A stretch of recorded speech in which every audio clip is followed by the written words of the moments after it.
Good afternoon. The first knockout round of the World Cup begins today with England in and Scotland out. Also out is Scotland's coach, who resigned early this morning after his side was mathematically eliminated. More on that in a moment. The first reaction from England's fans, players and coach after their 2-0 win over Panama sent them through at the top of their group. They'll face the Democratic Republic of Congo on Wednesday. Our sports editor Steve Scott reports from New Jersey.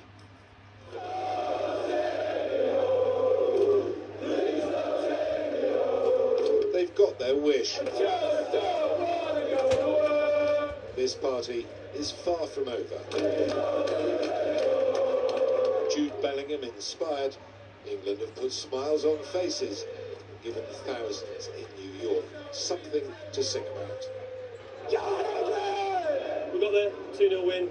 You've got to celebrate, right? Makes the trip worth it. They had a bit more drive today and a bit more positivity. Second half we opened up and expressed ourselves. So happy overall? Happy overall. The first half felt like a movie we'd seen before. Very recently, in fact, against Ghana. Near post. It's a decent save. More than 2 hours without a goal and another stalemate threatened. Thomas Tuchel was not amused.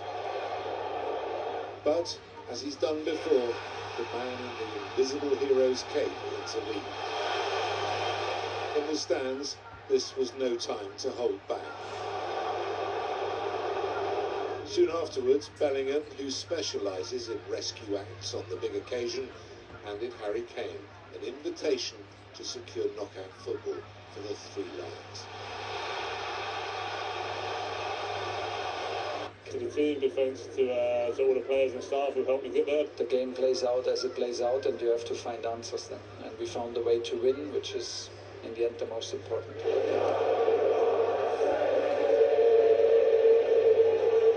You don't win a World Cup in the group stages. The task is to get top spot, and that's what England have done.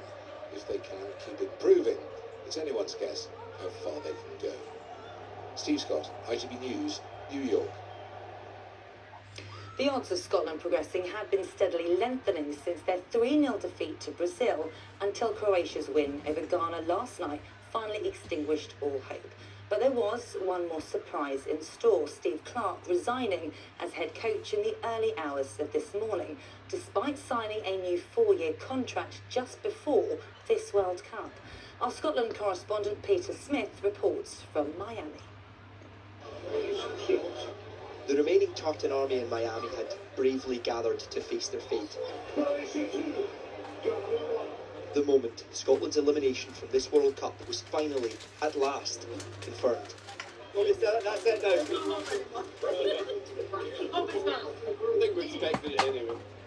We expected it, but they did their best. But then something few of the Tartan army expected. The Scotland fans walk away from seeing their country officially be knocked out of this World Cup. The Scotland national team have made their own announcement. Manager Steve Clarke has now resigned. You hear that one, guys? Some passing Scotland fans overheard this news. About time he resigned. Should be embarrassed for Scotland. All the fans that have spent thousands of pounds to come here and watch that. Steve Clarke has resigned. Oh, has he? Yeah. Oh, I never knew that. You must have heard of that. Greatness.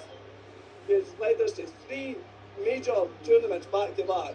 To me, that is the greatest achievement any manager can make, especially with Scotland. How are you feeling? Horrible. Steve Clarke has published an open letter saying, "The most emotional part of this goodbye is for my players. It was truly an honour to be called their gaffer." Clarke didn't give a reason for his resignation, but he had started to show frustration. I haven't seen anything yet. I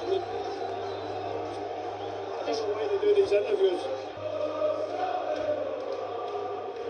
2 defeats followed, and in truth the team on the park never matched the passion of their fans off it. Take note, whoever replaces Steve Clarke. The Tartan army have a taste for this now, and can't wait another 28 years to be back at a World Cup. Peter Smith, ITV News, Miami. In other news, the US launched a new wave of strikes on Iran after a civilian ship was attacked in the Strait of Hormuz. Iran retaliated by launching missiles and drones at US infrastructure in Kuwait and Bahrain.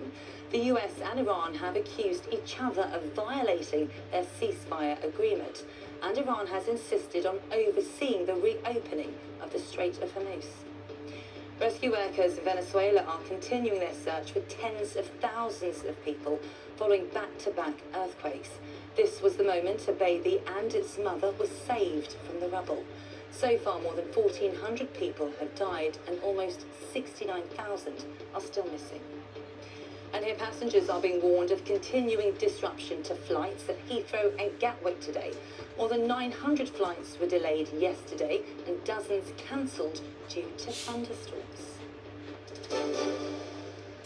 And finally, last night, Bad Bunny became the first artist from Latin America to headline a UK stadium show at the Tottenham Hotspur ground.